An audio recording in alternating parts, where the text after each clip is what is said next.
Happy New Year, you bastards! Welcome to 2021, the first Raw of the new year, and it's Legends Night. What a pile of shit! Yes, it's everyone's favourite night of the year where we bring back faces from the past and we have them stand around backstage in nonsensical situations, and then we have a few of them act like they've got dementia, having them do very silly things because hardy ha.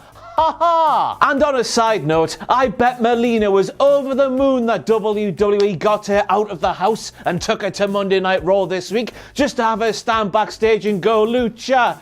Lucha, Lucha, and Molly Holly, they let Molly Holly sit on a chair on the stage and watch Daddy Drew McIntyre versus Keith Lee. That's all she did. It makes you laugh sometimes, but hey, at least they're getting paid. And speaking of Daddy Drew McIntyre versus Keith Lee and Randall Keith, thank goodness they were there at last night's show, because if they weren't there, I don't even want to think about it. They saved the show. But I am Ross Twiddell from Cultaholic Wrestling, and these are all the WTF moments from Legends Night. Hit the intro.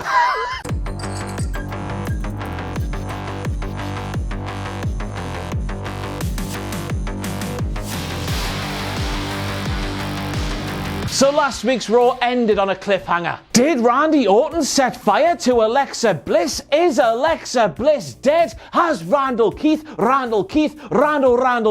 been sent to prison for being a murdering arsonist arsehole? What's going on? So you would expect to flick on the latest episode of what claims to be a weekly episodic professional wrestling television show, and you would expect to find out what happened after we left the cliffhanger. We've been on the edges of our sofas for a week now. We can't wait to find out what's happened. Oh no, wait, we've got to watch Hulk Hogan explaining what a mobile telephone is. That isn't an iPhone, everybody. That's the H phone. You can do the tweet, brother. You can do the Instagram, brother. You can do the YouTubes, brother. And most impressively of all, you can pick up that mobile phone and you can do a telephone call, brother. Oh dear God. And of course we get it, WWE, these legends, they are old. But we do not need Hulk Hogan to tell us how a mobile telephone works, like nobody has ever picked up a mobile telephone. But not only doing that, but doing it in a way that makes him look like he's completely lost his marbles. You can do the YouTube. Honestly, I was watching last night's Raw thinking large portions of last night's show was not for anybody. I repeat, anybody under the age of 55. Yep, I wrong.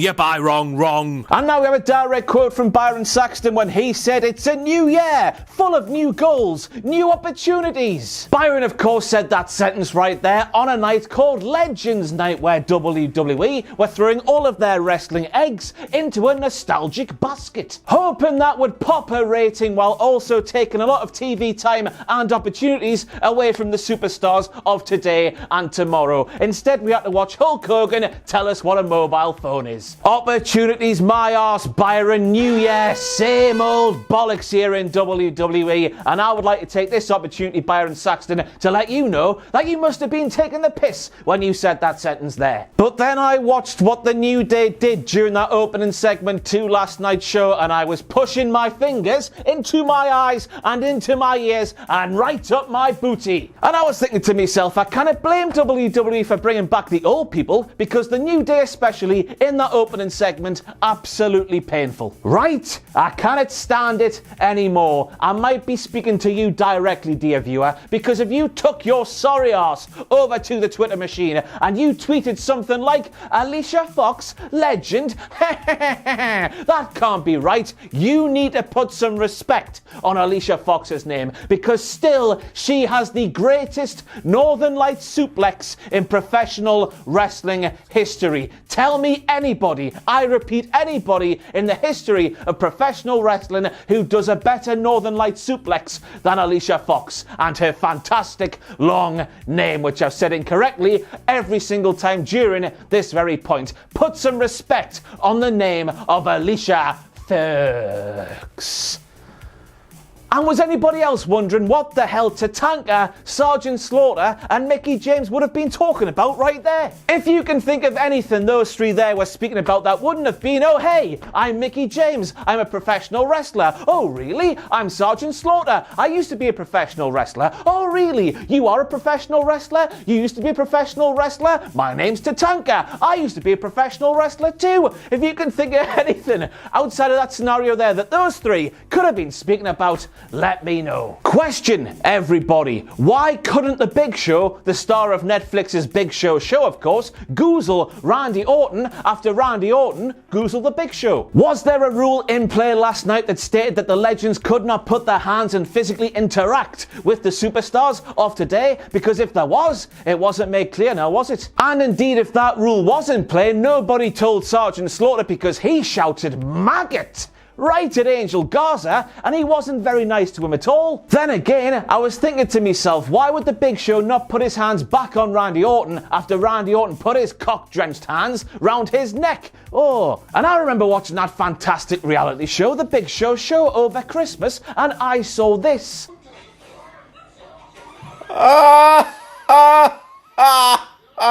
So of course the Big Show would be being really careful right now instead of putting himself in more situations where he could hurt himself very badly indeed. Just remember, this thing I'm presenting right now is called WTF Moments. So with that in mind, let me read out this direct quote to you from one Byron Saxton when he said, during last night's Raw, a lot of people believe that Lacey Evans was getting a little bit too friendly with the Nature Boy Ric Flair earlier today.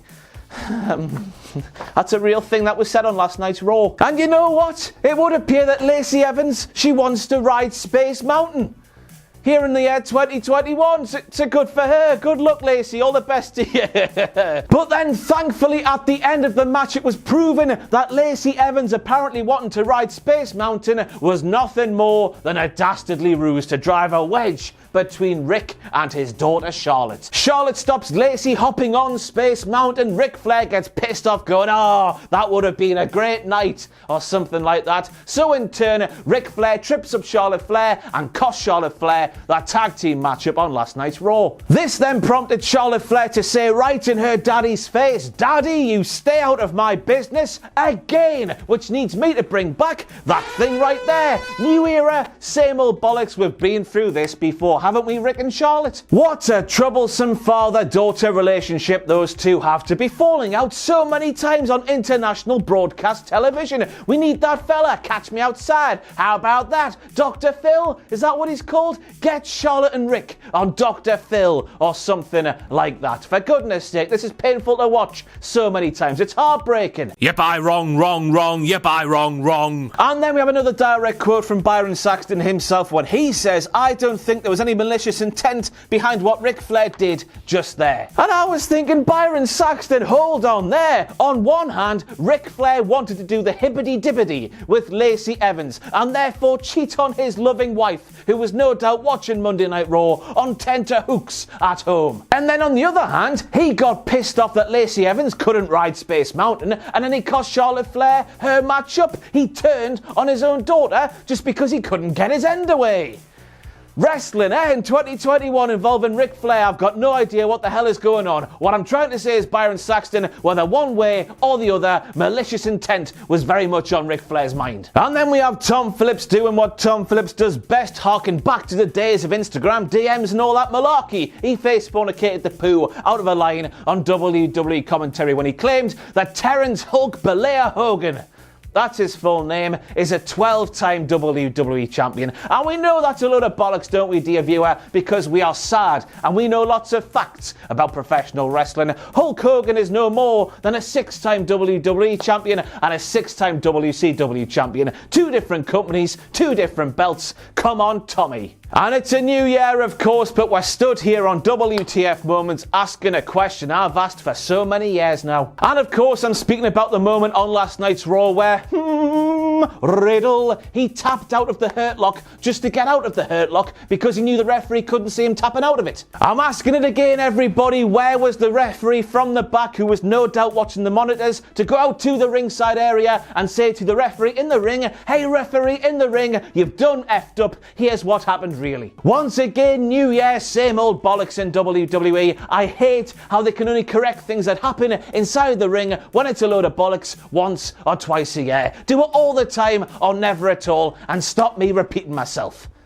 Yeah, and we've got to make this a WTF moment as well, haven't we, everybody? IRS actually accepted WWE's invitation to appear at Legends Night. And that's even though WWE very recently indeed booked IRS's son into a position where he could be set on fire and murdered. Just imagine being that forgiven. Less than a month ago, IRS watched his son burn to death on a professional wrestling show. Then he's back having a whale of a time at the company who allowed that to happen. He's a better man than I. And then we have Tom, who is back once again, face fornicating harder than he has ever face fornicated before, when he said the following quote.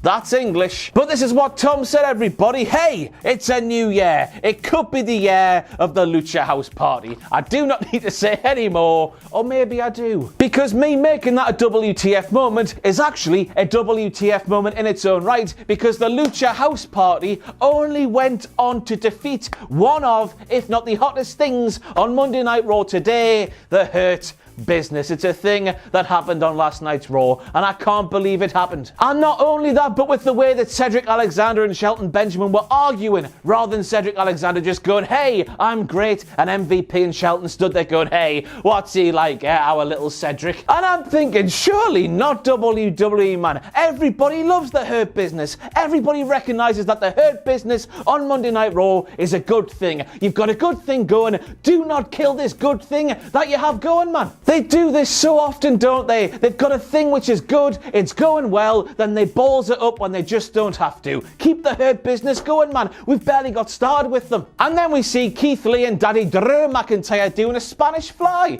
off the top rope. That's the WTF moment. But I guess a secondary WTF moment coming out of that first WTF moment is the fact that Keith Lee, who once apparently would call the Spanish fly a Spanish fly, now has to call the Spanish fly a Spanish fly because he landed on his chin and he smashed his face. And then, oh no,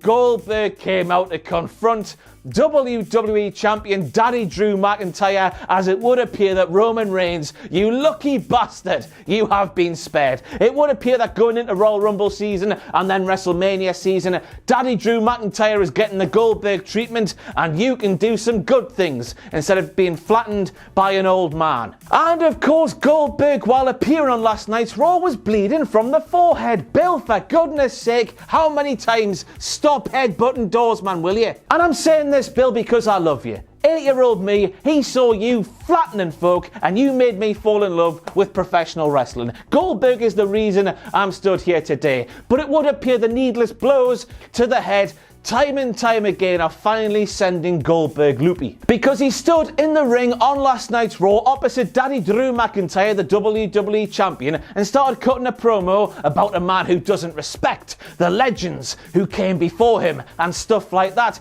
even though we've watched Daddy Drew McIntyre being nothing but respectful to all of the legends in WWE. That feud with Randy Orton, let's pretend that Randy Orton is not a legend. Not quite just yet. He will be, but not quite just yet. He's still a fully active member of the roster, isn't he? We saw Daddy Drew McIntyre avenge the actions of one Randall Keith Orton after Randall Keith Orton, of course, locked a few old fellas in a room, put some night goggles on, turned the lights off, and then beat them up. Daddy Drew then called on his new old friends, and they helped Daddy Drew defeat Randy Orton to retain the WWE title. And then earlier in the night, during Legends Night, we saw Daddy Drew McIntyre being nothing but respectful to Hulk Hogan and to Jimmy Hart. What the hell hell was Goldberg cutting a promo on Randall Keith for when he was stood there speaking to Daddy Drew McIntyre? It's so strange, especially when you remember that all the way through last night's show, Randall Keith was the one going up the legends going, hey, Big Show, you cannot wrestle anymore, can you? Hey, Mark Henry, you're on a scooter. Ha ha, must suck to be you. He was being disrespectful to the legends and Daddy Drew was doing nothing like that. Nothing. So strange from Goldberg. And then the show went off the air with Daddy Drew McIntyre being pushed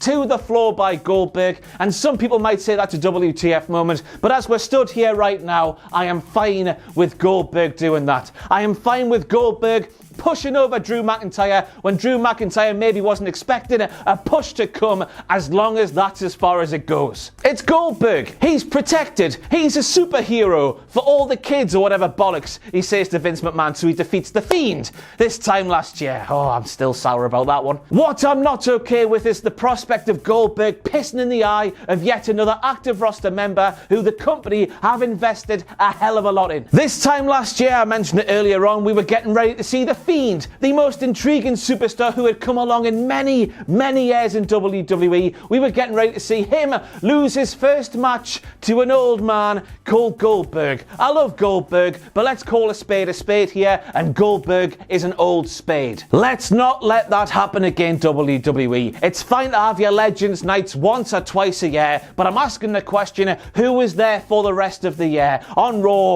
on SmackDown, week in and week out. And then think about the years to come when we have our Legends nights, when the legends who are around today, they aren't around to be there on these Legends nights. Who's going to turn up there if you do not create new legends like your Daddy Drew McIntyre's, who should go to the Royal Rumble, where I presume he's going to face Goldberg, and he should do to Goldberg what he did to Brock Lesnar at WrestleMania last year, further rubber stamping his legacy and further building his star power. Do not let Goldberg defeat Drew McIntyre. I am absolutely terrified, for goodness sake. Why do they keep doing this? And on that terrifying note, that is it for the first WTF Moments for 2020. Thank you very much for watching this bollocks. Please, WWE, let Drew McIntyre flatten Goldberg. He's our only hope left.